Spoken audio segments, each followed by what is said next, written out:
Hey guys, this is Demigod IV, and I'll be explaining Olaf's new abilities because they changed it around a little bit. So I'm in the PvE right now, and that's how I know what abilities it does. So its first one is Q, pretty much does the same thing, but now the farther the axe travels, the longer the slow lasts for. So it can last up to 2 seconds, or it can last a minimum of 1 second.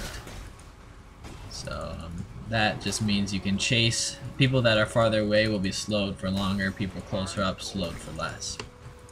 The second ability, Reckless, well, his E, I just got it second, doesn't really matter, is Reckless Swing now deals bonus true damage from attack damage. As you can see, it does true damage, but it scales with his AD. I think it's extra AD. And this ability costs equal to 40% of the total cost. So yeah, that's pretty big.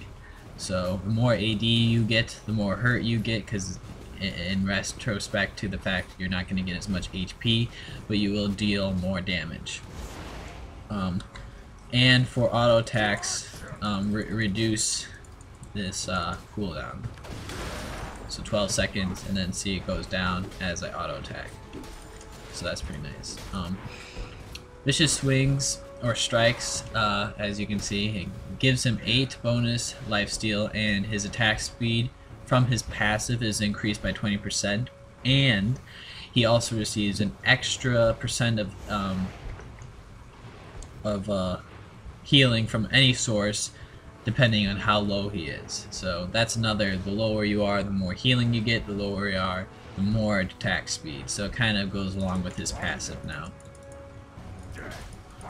So one thing this does, at least for his vicious strikes, is it's only useful for the lifesteal when you're not, when you're healthy. It's kind of a ability you should wait because it has a long cooldown until you're low. And of course, as you level these up, they will increase in damage output and stuff. Like now it's level 2, he gains more lifesteal, and his increase in his passive is increased. So that's pretty nice. Yeah. This one stays at a 40% cost, so that's okay.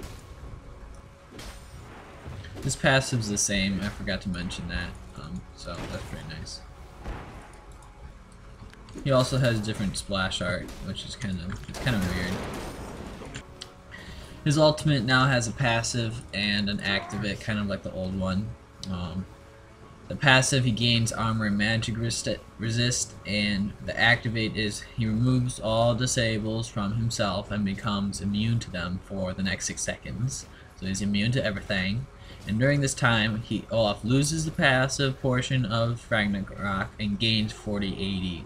So when you use this, he's like in rage mode and deals more damage but takes more damage. In respect to the fact that you just lose the bonus MR and whatnot. So yeah, I feel like people are gonna build him a lot more AD because this has a 1.0 AD ratio, and this is based off of AD. So they kind of moving him away from a tank to a more of an attack damage nuker, I feel like. So we'll see. Well, thanks for watching. I hope it was a decent overview of his skills. If you have any questions, just ask in the comments below. And yeah, see you around.